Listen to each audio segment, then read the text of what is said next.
I'm Anna Zanes, Editor-in-Chief of Alternative Press. I'm here with Hayley Williams, AP's Artist of the Year.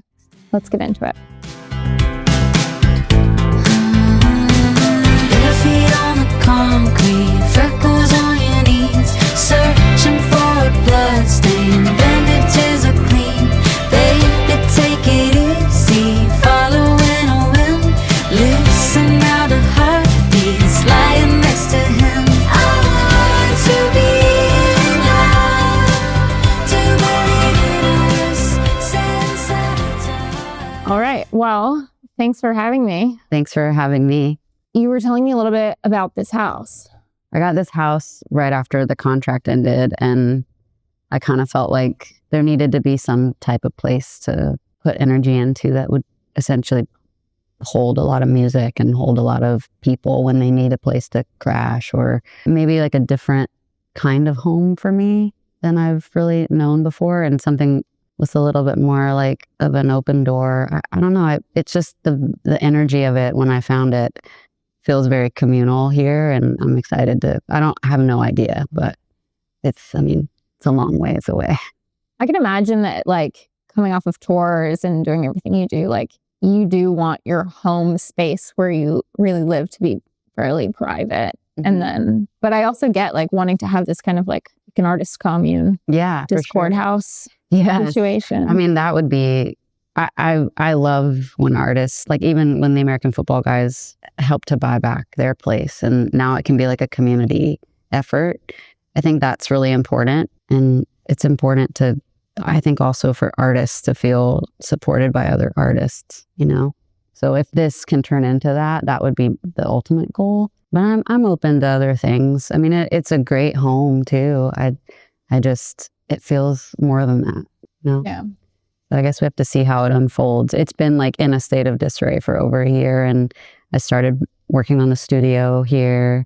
So maybe it'll kind of like reveal itself over time working on it and spending more time here. Is that something you've always kind of wanted, like a communal space, or do you feel like that's kind of where you're at now, where you're feeling more open to that and you're looking for that more? Probably both. I don't know if I would have thought about how possible or how much of a reality that could have been, but I do think I've always really valued the idea of chosen family and people being able to pull together with whatever they're good at, whatever they love, and kind of gives them a sense of purpose. I like to see like an active community like that, and especially in smaller doses where it's real chosen family feelings. I mean, that's been something I think probably in my head and in one form or another since I was a kid and my parents split. And I really think it all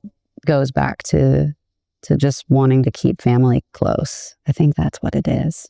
Yeah. And then the definition of that, I'm sure, changes, you know, it's the band, and then it, you know, morphs over time. And yeah, the band has kind of been the chosen family. It's like, I've said a lot, it's like the vehicle that everybody piled into, where we went along and learned all the lessons that we needed to learn. And the church band.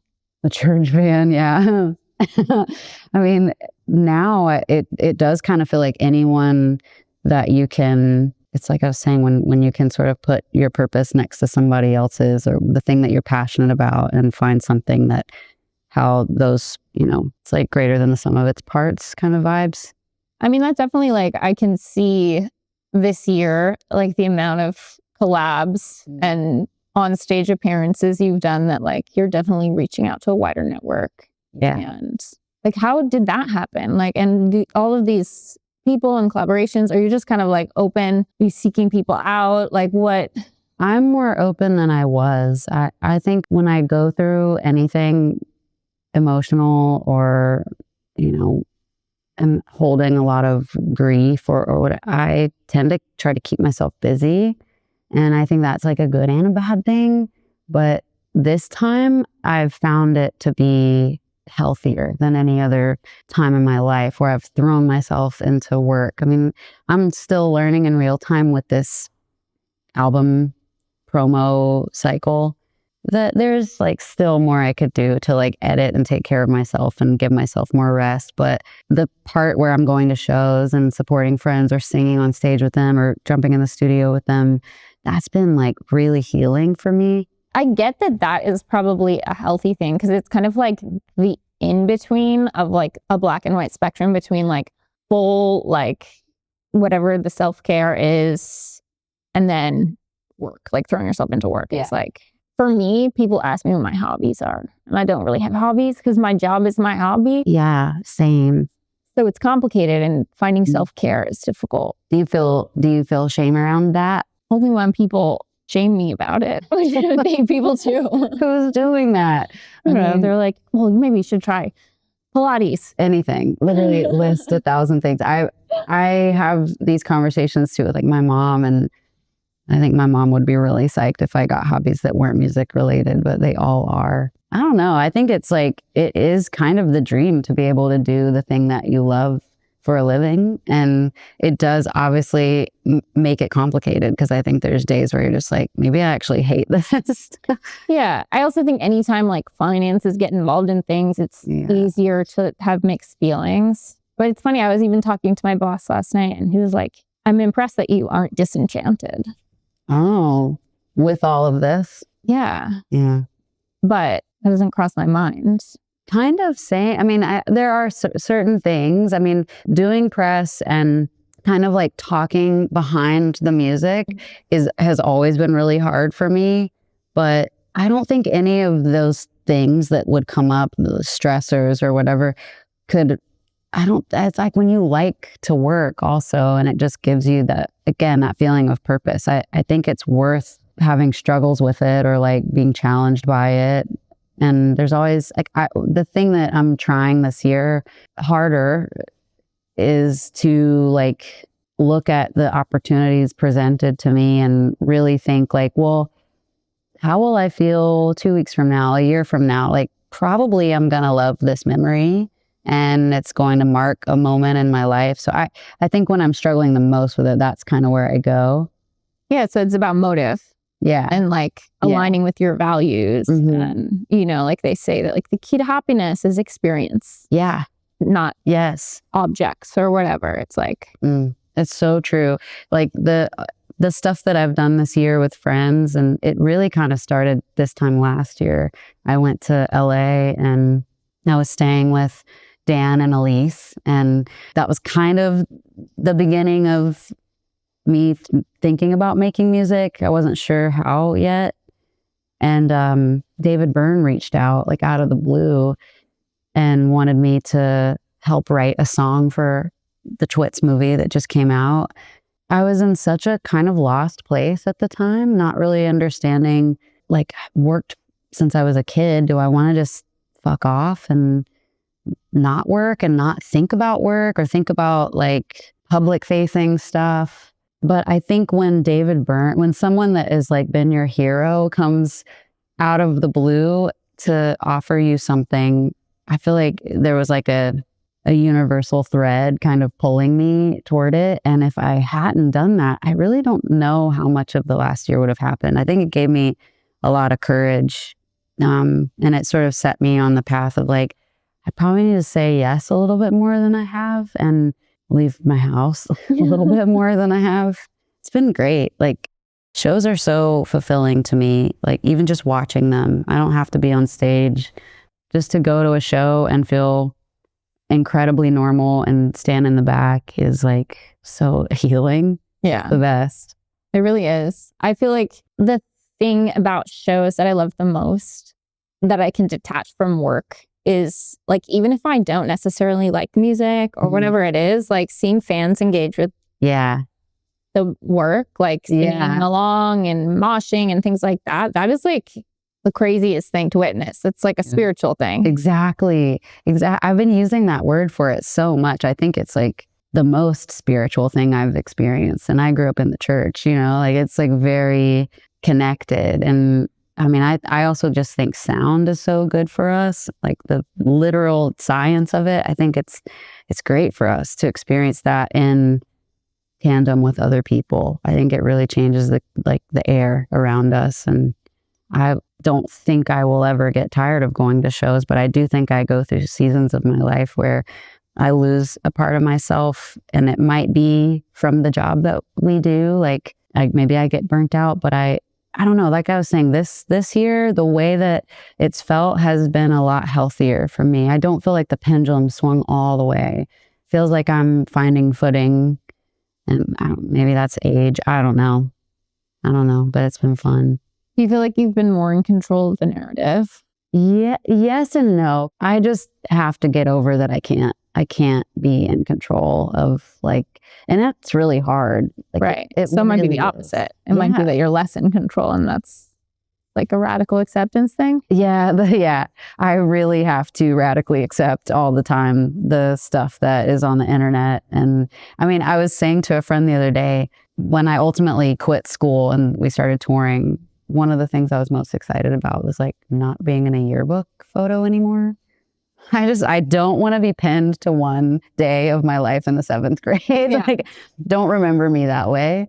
And that's how I was as a teenager. And I think it is how I am as an adult too. Like, oh, there's that photo shoot I did, for 20 minutes in 2018, and I don't even know her anymore, Yeah.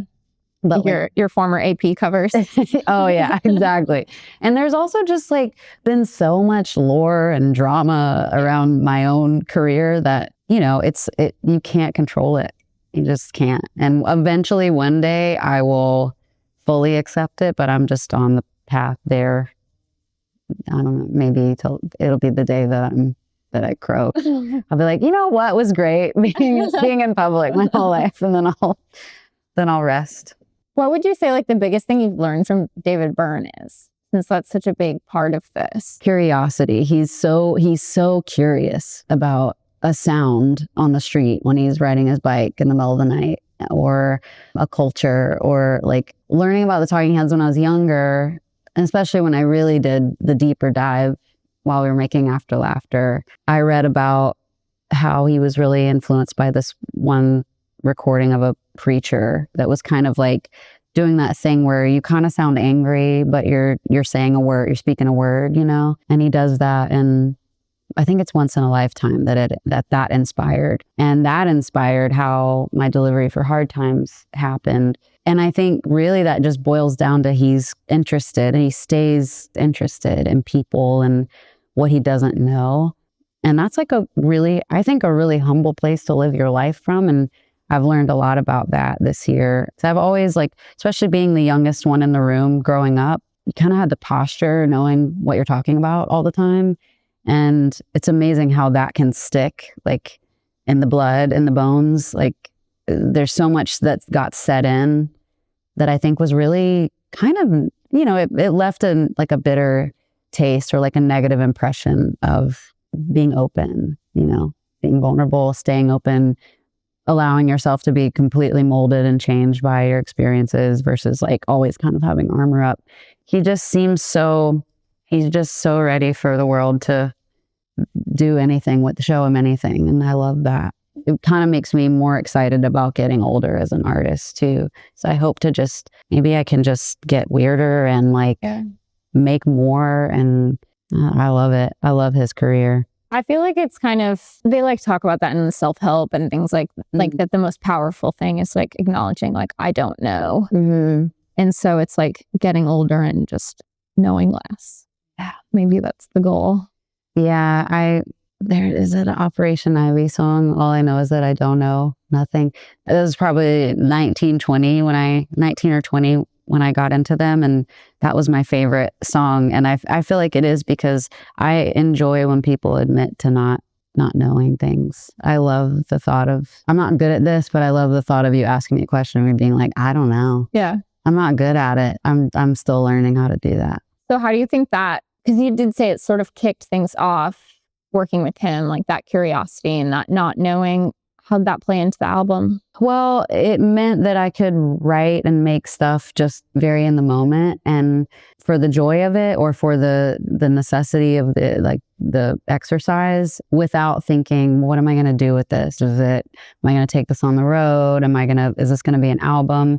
I really didn't answer most of those questions until we got really close to everything being done in the studio. And that's why so many things were last minute, you know. I've never done an album like that. I think the not knowing is kind of what made the magic of it. You know, it's why every song is kind of different from each other. It's really a journey, but I think what keeps it the most cohesive is the openness to like, well, where are we going today? You know, and then you get negative self-talk and Ice and My OJ on the same album. That's fun. Yeah, it's amazing. I mean, I feel like it represents the full spectrum of emotion, which kind of like you mentioned earlier, like sound is part of everything. And especially like the brain and psychology and, you know, so I definitely felt a lot of different things listening to this album and also like over time listening to it. Oh, cool. Like growing with you? I felt like differently. You know, things have impacted me. I guess also like as I'm going through things. Yeah. Yeah. Which is really awesome. And I love that. Because sometimes it can be jarring when an album sounds different throughout, but it's... Yeah, I know. I actually love an album that just feels really, really cohesive and like one solid thought. I love it. It works. Okay, good. Thanks. I did. I mean, I probably second guessed it the most right when we were deciding to make it an album, but it feels good to hear it's growing and changing with you because I feel that too. I mean, a lot of times I don't even know what I'm writing about in the moment. Maybe I did more this time, but I would say 9 times out of 10, even this album, I'm going to look back in a year and be like, oh. Yeah, I'm sure. I mean, it definitely feels super honest, obviously. And I need to get more metaphorical soon. No, I like it. I like it. It's like feels instinctual. Thank you. But, you know, yeah, I mean, you and Dan did such a good job. Thanks. I'm really proud of him. I think he's worked for so long and done so many different types of projects, and our whole circle were such fans of his. I'm so thankful. I'm thankful he wasn't too busy to like just dive in with me on it because it was kind of a whirlwind. Yeah. I mean, and it sounds like, I know you guys are all close. And so that's kind of like, you're like safe. And yeah. Our bubble is I think we found kind of a really amazing, also very creative little huddle that we could just kind of all stay in together. And I think we all influence each other in a really big way. Dan's wife, Elise, I've been friends with her since 2017 is when we became friends. And Elise cares so much about aesthetics and environment, and she's a great photographer. Like every person that is kind of around, we all love seeing each other win. You know, we get to watch Brian do his thing with hair, and obviously we do it with this, but then we watch him go out and do, it's really beautiful. And it kind of feels no different than a band. It's just, it's just that we work separate also more often than I did in my band. It makes me, I just feel really grateful because we all make each other better in different ways. And I just, I like that it's free. It's just like a free form, free flowing thing that might change a zillion times, but I know we make each other better, and that's the driving factor. Yeah. I mean, even I think like working on the AP shoot with you, like, you know, it was kind of self-styled, Elise helping you. And it just feels like everybody's supporting each other to be themselves. That sounds so corny, but like... No, it's real though. Like even the way, like your style is like, you look fucking awesome these days. Like you always look awesome, but like, I'm cozy. Yeah, it feels like you're like... doing you. Thank you. And that means a lot because it's kind of a mind fuck to grow up the way we did. And I just feel like that was one of my biggest struggles growing up in any form of the public eye. I think there were times where we were more popular and there were times where as many people may not have been paying attention, but I always struggled the same with it because I just felt like, please don't define me. Like it is really uncomfortable. And yet we live a career and a lifestyle that is like kind of defined by eras. You know, you look at an album and you think that's who I was for a couple of years. And these are all the lessons I was learning. The only one I couldn't really do that with for a long time was This Is Why, until like 2 weeks ago. And I'm like, oh, that's what this album is about. Really? Yes. Wait, tell me about that. Well, leading up to everything that essentially made this album possible and to be an independent artist, like that last 6 months on Atlantic and that last 6 months with This Is Why was hard. It was hard. And it wasn't just me, but I was having my own experience of what this life has been in this way.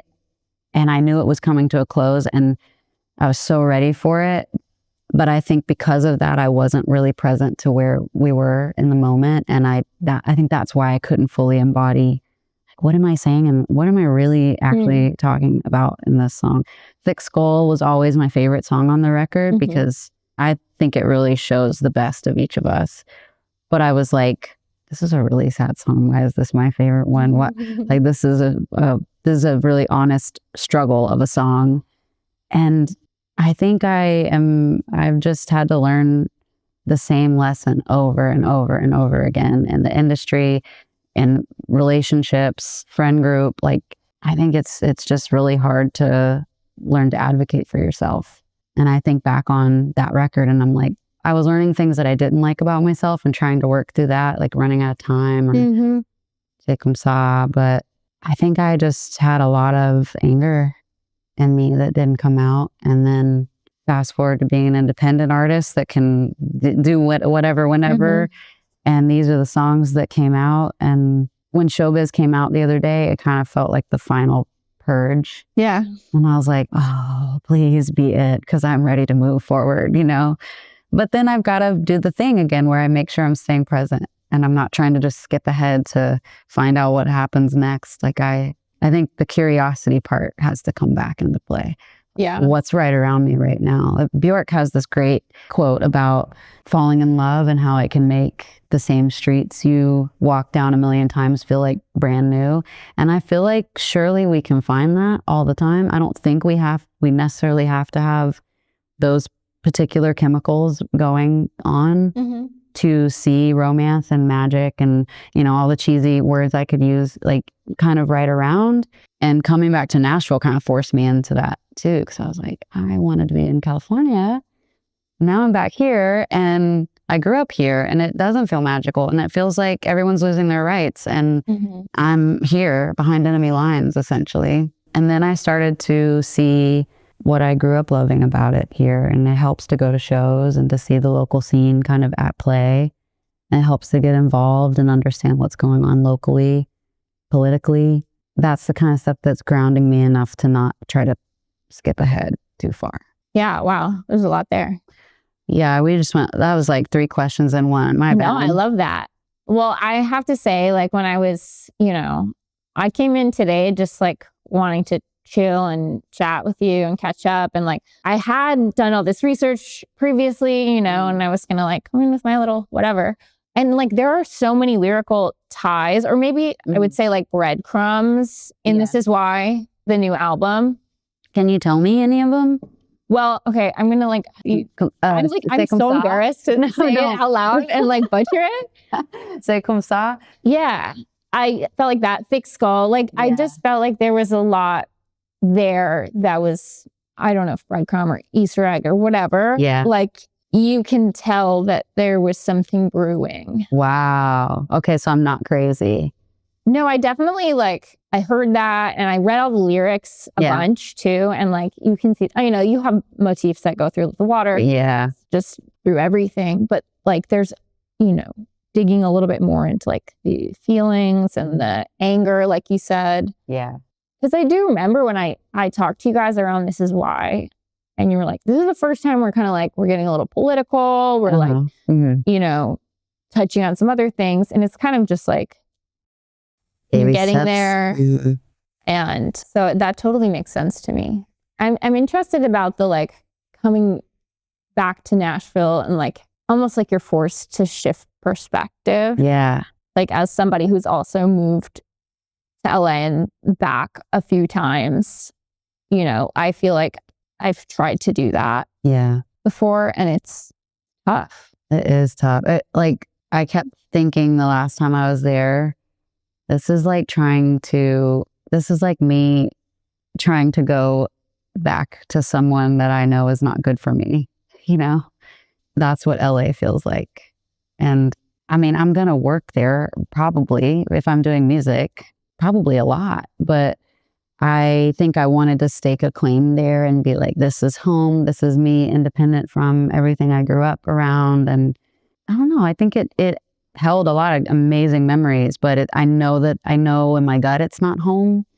And Nashville is. Yeah. You know, I'm open to looking elsewhere as the world fucking falls apart. But I really think that places like Nashville and the surrounding areas also need locals to stay. Yeah. And to try to pitch in or, you know, just be part of it.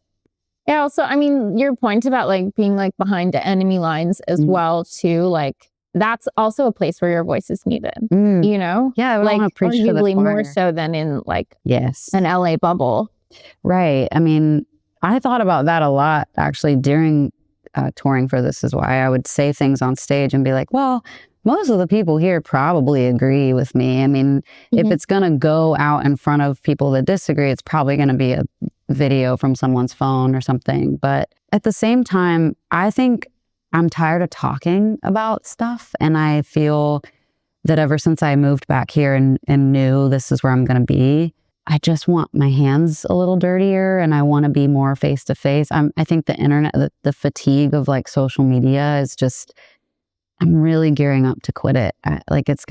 Team is going to kill me. But I don't think it's rarely doing what we need it to do, you know? And I think in terms of the activism piece, I'm just more interested in what actually I can get done than what I can say from a stage to, again, probably mostly people that agree with me. But solidarity is also important. Yeah. You know? Yeah. So what kind of things have you been doing or are you looking to do? I'm really interested in food justice. And this comes after like years of working with Support and Feed and feeling like they really understand like many sides to that struggle. And it seems like it just feels like I'm going to have to study it. But Representative Justin Jones, who's from here, is also doing work in agriculture. In your video. Yes, Justin Jones. I can't believe he came through for the video. But see, I didn't know who that was. I saw your video. Really? Now tapped in. Okay, sick. I couldn't believe that he could do it. He was probably home for like 2 days and still showed up. But oh, cool. He's like, he told me something about doing work around agriculture here. And all I know is that it just pinged something in me. It's not clear yet. And I honestly haven't been home enough to dig in, but I'm excited to figure that out.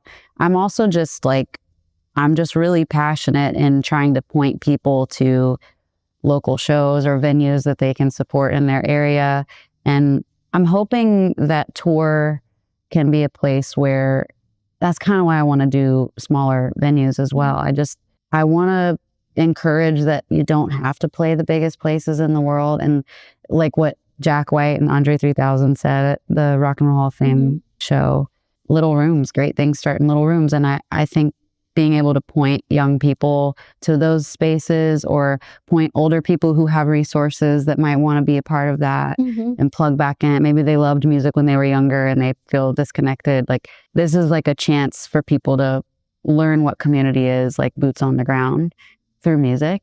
So those two issues, I think, are the ones that stay with me. Obviously, racism is a really big one for me, but that's so intersectional with every issue. Mental health, like all of it. It's all kind of seeds right now that have been planted. And I don't really care about becoming a bigger and a bigger artist. I care about trying to figure out how to live a real life as an artist. And the rest is like, what can I do in person to like make my community cooler?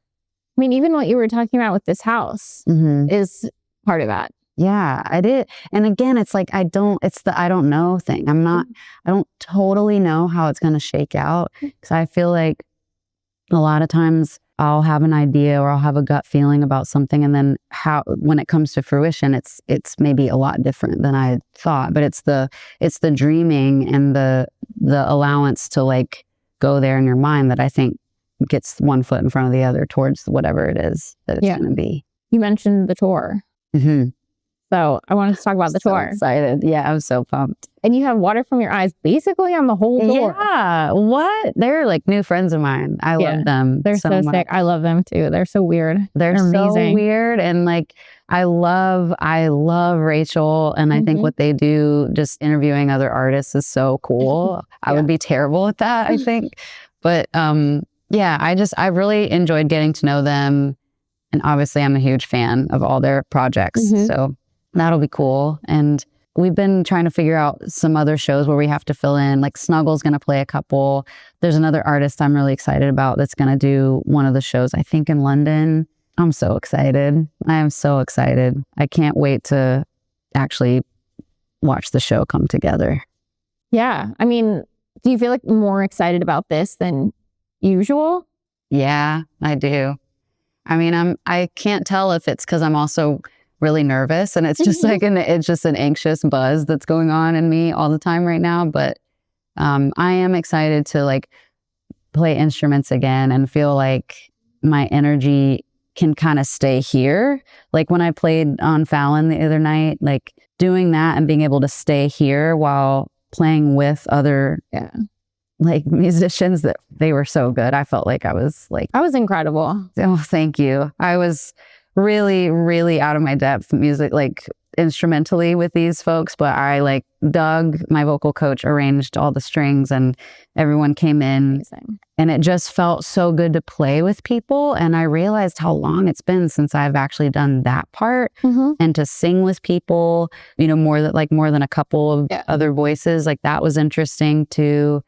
And again, it brings me back to this feeling of, I think Paramore operated, we kind of insular, you know, and maybe that came from us just always being so young that we hung out with each other. Yeah. Until we got older and like, then maybe we were set in stone. Because I really feel like the collaborations have been like few and far between. Yeah.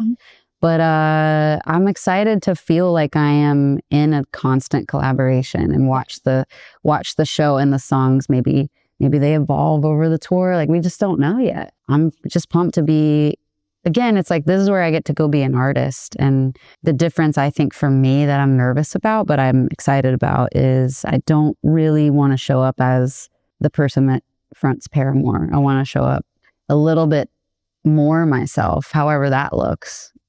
And I think that's the question mark that makes me nervous is, well, what does that actually feel like? Yeah. Do you think that will start to come together when you start practicing and putting together the songs? Yeah. And also just gaining a little more confidence of playing every day. And, you know, I mean, just playing a guitar, standing up, singing behind a microphone stand is like completely different than how I've grown up performing. The last time I played guitar with Paramore, we all just sat on stools together and played. And I think most of my career has been about projecting all this energy out. And I want to bring the energy back this way. So hopefully the people that come to the show are down to let me watch them dance and hang out. And I feel like it'll still be a party. But the thing that I am challenging myself to is to not perform. Yeah. No. It's like some people pleaser stuff too, I'm sure. Yes, I gotta break it. This has to be the album. If this can't be the album of my life that lets me learn what it feels like to break the people pleasing, I don't know what will do it. You have dedicated fans. Like they show up for anything. They do. And they want it. You know. But I think too, I love that we've known a lot of the fans that have come to Paramore shows for so long that like we've seen them change and grow, and it's been mutual. So I feel in a way, even though this is a record with my name on it, it's kind of no different, fingers crossed, than showing up with like After Laughter, you know, post self-title. I do think that people are willing to take the journey. I just have not felt it. I've not felt what it feels like to be on a stage where it's not about Paramore songs. Like it's not about that. It is about that world, and I have said, and I still mean that this is an album that I think is for Paramore fans. But I'm going to be learning a lot about what I really most want to experience on stage. I'm going to be really honed into how it feels in my body. Yeah. Yeah, we'll see. Fingers crossed. That's exciting. I mean, I also like even the vibe right now of like drinking tea on the floor Yeah. in a sweater is like, Yes. it feels different and it feels, Oh. you know, I can see you bringing that kind of energy to the shows too. That feels like, you know. Do we have tea at the show? I just pass out little shot glasses. Under everyone's seats, like Oprah. Yes. Yeah, no, I love that. I'm excited to see it. Thank you. And I'm sure once you like get in the flow with, you know, other musicians too. Yeah. Yeah. I'm kind of excited for the feeling of being on tour with I mean, I listened to Water From Your Eyes the whole time we were making the record. We were like waiting for that album to come out. And I'm excited to hear those songs out in the world. You know, like I went to a couple of their shows, but I can't wait to be backstage and hear them playing while I'm getting ready every night, because I do think it's just, they've become part of the world of making this record. Like it feels so deeply. I love that. Yeah, I can't wait. I mean, I think like speaking of sound, I love the difference between listening to an album and then what those songs sound like live, like how they're translated. I love the difference. And I think the difference is so important. I think it's important for it to not sound like the record. Yeah. I mean, I also, for a lot of artists, like songs actually fully change once you start playing them on tour and things like that. I like, do you like when that happens? Yeah, I think it's so fun. Me too. I appreciate it. I remember talking to like, Frank Iero about LS Dunes, and like there's this one of their songs like is like entirely different live, and like they've never played it the way it is on the album. Really? Damn, So, I you never love know. that. It's even more curiosity. That's what I'm saying. I just think it's like good for us to keep ourselves and each other like on our toes in positive ways. And being at a show and letting it be a living entity versus, I mean, Paramore, when we were growing up, we were very anti tracks and I didn't want any auto tune or nothing. And then we started having more fun and adding more people to the band and be like, well, okay, we kind of want this sound, so we'll do this on a track, or we're going to be on click obviously the whole time, so we already have that running. I really hope for the show and this album to feel like really human live, and we'll see. We'll see how that translates, if that means extending parts and just letting people have fun with that, or if it's just me changing my own parts. I don't know, but I'm excited to see how that changes me as an artist as well. Because before around the time I joined Paramore, I was also in this funk cover band as a kid. Oh man, I was working overtime as a kid. I just wanted, just let me sing, you know? Yeah. And I loved that that band was, I mean, obviously we weren't playing original songs, but it was so experimental because that was the only way to be creative, was to take these songs that already existed and change them. And then the way we work with Paramore is so different. So I'm like, there's got to be like a happy medium that I can find myself in and feel like I'm getting better as a player, hopefully, and like learning the difference between simply like performing and also just playing music and really enjoying that moment for myself. Yeah. I don't know. That's the thing that's been circling my mind a lot lately, but it's just because we haven't really started rehearsals yet. Yeah, for sure. It'll come together. I'm sure. I also can imagine there's going to be a lot of like newly converted fans. Oh, really? I feel like I've heard from a lot of people who aren't necessarily like Paramore fans and didn't grow up in that like space or anything like that, who were like into the album. That's cool. I've definitely heard that from quite a few people. Man, I hope. I mean, I'm super down for a party, but I just I like a romantic life, and I do worry sometimes that like with Paramore, I was like, well, what else can we fucking do? We like literally the band keeps growing, and I don't know what to do about that. Does it feel like pressure? Yes and no. It's like, it's exciting because you want to leave behind a legacy of like all are welcome and it's a good time. But I don't know, with my music, there's a lot of truth in me saying I would like this to be the last Hayley Williams album, because I don't know, I'm not really interested in continuing to see my name in lights. I'm more interested in like the stuff that happens behind the scenes. even with other artists, like being more creative in that way and getting to help in that way. Like, I just think there's so much more that can be done and so much more fulfillment that happens behind the spotlight of it all. I kind of like that. And also like, that's just making me think about like leaving LA, coming back to Nashville, trying to, like you said, get your hands dirty in like community things and not necessarily making your world smaller, but like more like being in the world and not your world.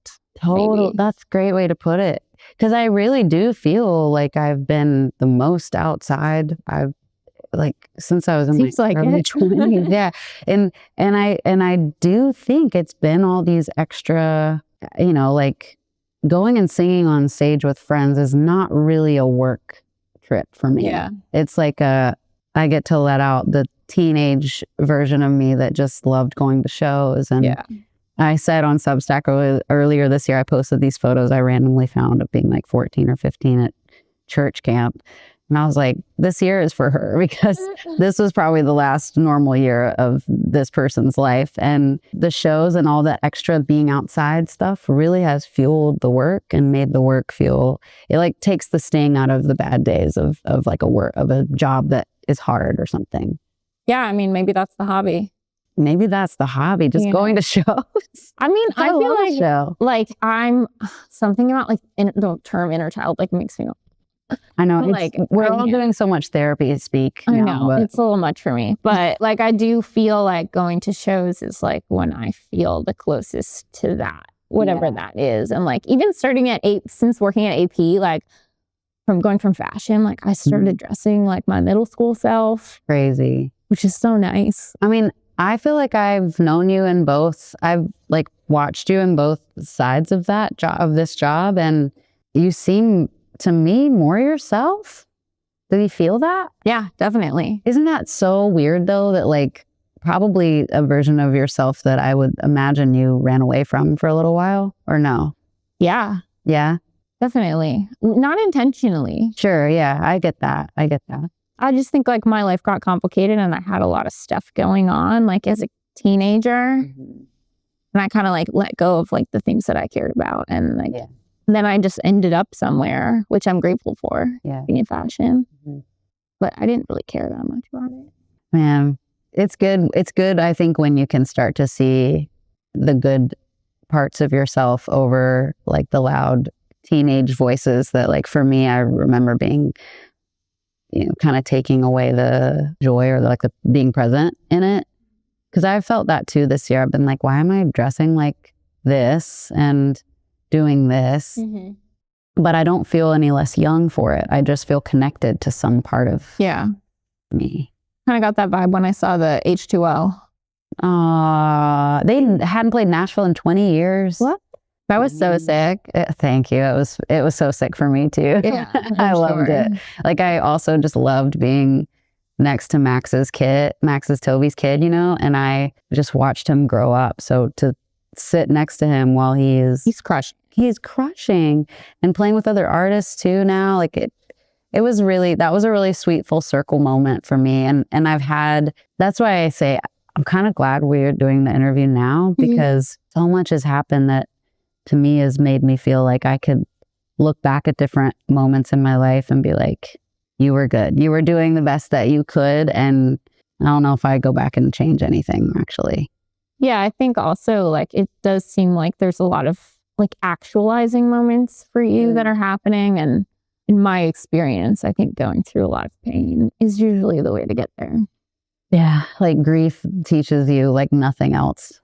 Pain is the greatest motivator. Yeah, it is. And also anger. And I think, unfortunately for me, I am someone that when I get really hurt or when I feel, I don't know, I mean, more therapy speak, like when anything gets to that like abandonment thing in your body, you really don't know how you're going to react. But I think anger from me is usually what would come first because it's trying to protect me. And I don't know how to, that's why I sing so much about wanting to, I want to keep learning what softness means. Like, I don't think it's simple. And I think also so many people talk like that on podcasts that it starts to mean nothing. But for me, it's been such a long lesson that I'm like, when do I get to the end of this?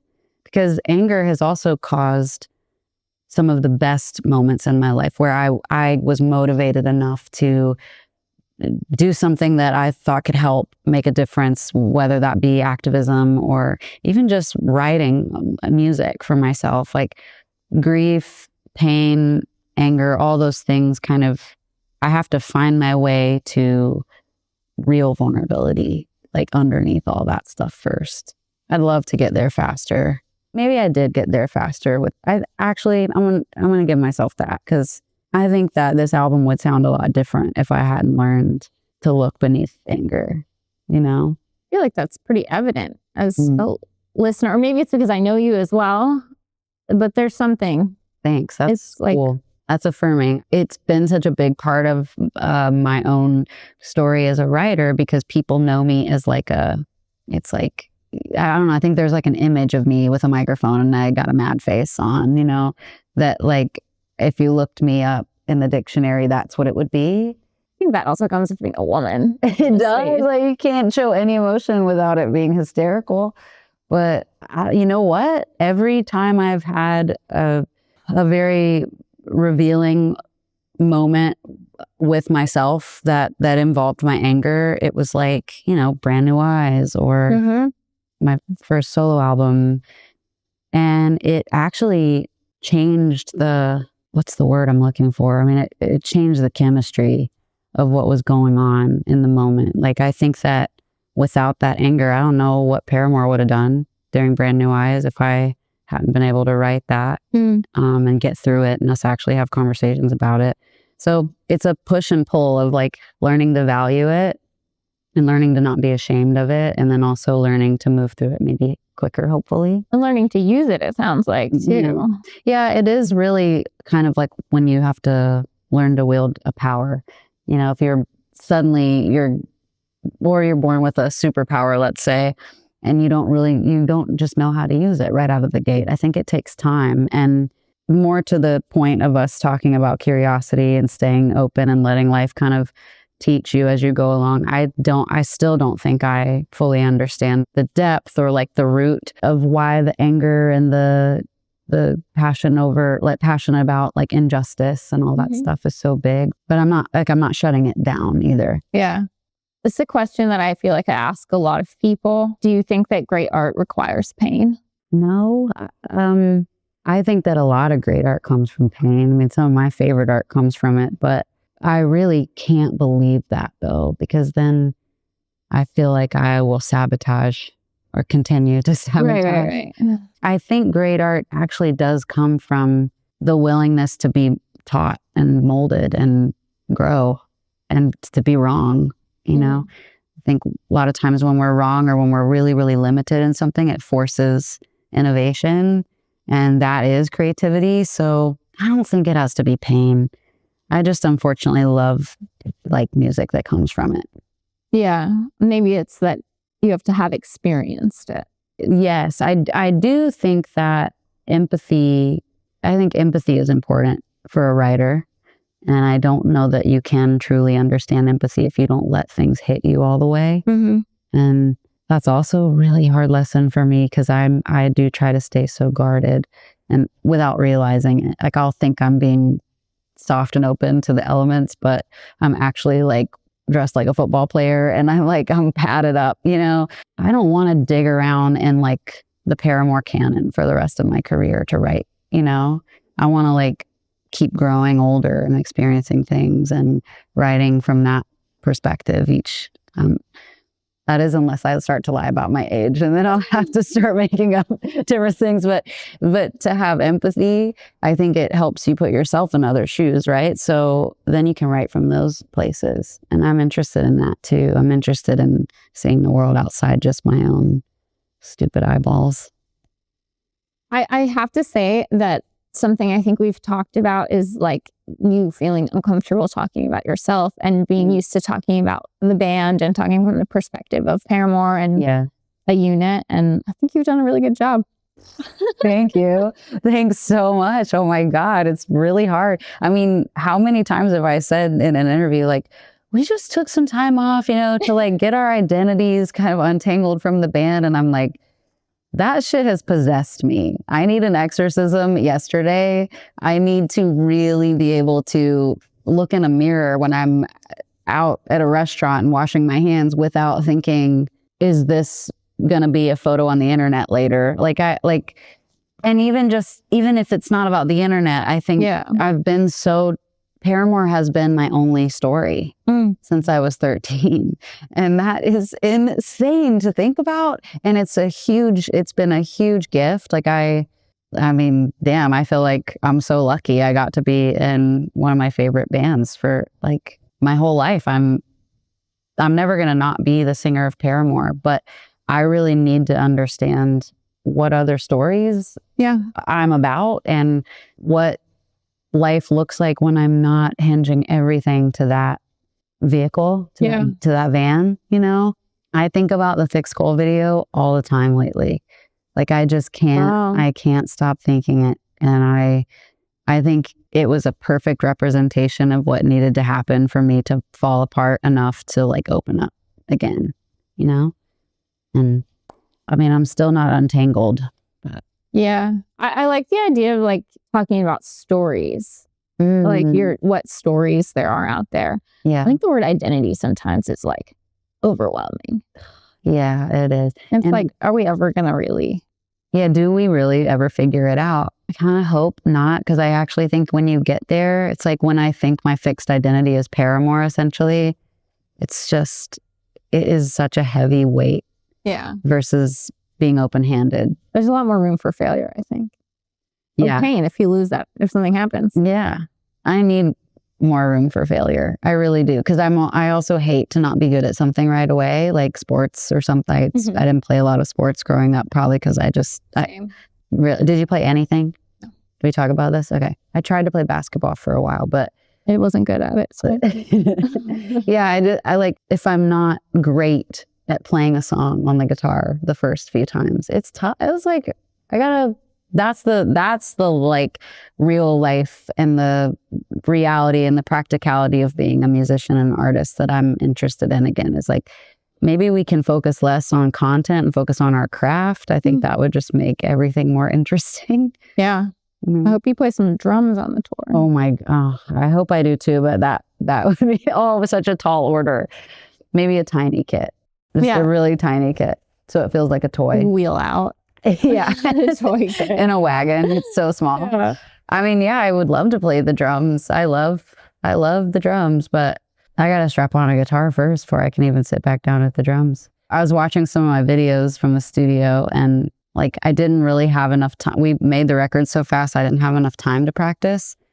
And it still bums me. I'm like, I could have been so much better than I was, but that's for later. I want to learn the flute too. I tried that in school. Did you? In band? Yeah. I wasn't very good at it. I just don't like practicing. Yeah, that's the thing. Well, that's the thing. It's like if you don't immediately like snap into it, it does, like you just there's no choice but to practice it. I like you on the flute though. I mean, it could be sick. It's like the flute has come into the zeitgeist in a new way. We got the Singer of Speed playing flute. Oh, yeah. We've got Brittany Howard played flute on this cover I did of one of my Granddad's songs that's like only out on physical right now. But when she brought in a flute to the studio and it was wooden, I was like, I'm done. I need to learn more instruments. Have you tried yet? No, my sister plays sax and my dad played the trumpet in high school band, and apparently he still has it. It just needs a big cleanup. And I was like, yeah, family band is nice. Maybe ska band. Yeah. Just all you got fedoras. But so, I mean, there's some shit laying around that I could try to pick up, but I really think I need to just need to sit myself down at my Rhodes every day and stand in a corner with my guitar and like put myself to school a little bit. Yeah. You know? That's exciting. Yeah, it is exciting. Thank you. That's fun. A project is good. It's really good. I mean, you have enough projects, but I've kept myself busy. I really hope though that I get to hibernate for the winter soon a little bit. Yeah. Just with instruments. Well, speaking of hibernating, there's a story behind this tea that we're drinking. Oh yeah. This tea got sent to me. I just got it yesterday from David Byrne's wife, Mala. It sounded from the letter like she grows this, but definitely the honey that's in it is from their bees. So this is a pot of gold. Yeah, it really is. And I love tea. I'm trying to get away from coffee again because I let myself. This year, I've just been like Vice City. I'm going to smoke weed. You deserve it. Oh, thank you. I don't know. I've let myself scroll on TikTok until my thumbs are sore. Like They say deal with things in the order they kill you. So you're good. Okay, cool. Coffee is so bad for me, but I love it so much. But I'm trying with the tea. So Mala is aiding in that journey. I love it. And this table? So my mom went to Japan. My mom got picked at like a lottery. She was a public school teacher in Mississippi. And she got picked to go on this trip to Japan. And she was in a not great relationship. So she was like, get me out. I went and stayed at my dad's for a couple weeks. And she went and spent time in Japan. And she wanted to teach her students about like some of the things she learned there. So she got this table and cut the legs down, and they all sat on the floor and had tea, and they ate food together on the floor. And then she gave this to me when she was done, and it was in my teenage bedroom. I wrote "Here We Go Again" at this table. I wrote so many songs at this table for Paramore. This is also a pot of gold. Well, and I love it now. It sits in a place in my room by a window where I can just cast spells and do creepy shit. But it's I like to be low to the ground, you know? Yeah. So this table is really special. I love it. Well, thank you for having tea with me. Thank you so much for, like, I'm so happy I got to talk to you, and I'm so happy that you're at AP. I love what you've done with these stories and these artists, and I obviously grew up reading the magazine. I feel like we're so back. We're so back. You know what I mean? Thank you. That means a lot. Of course. I want to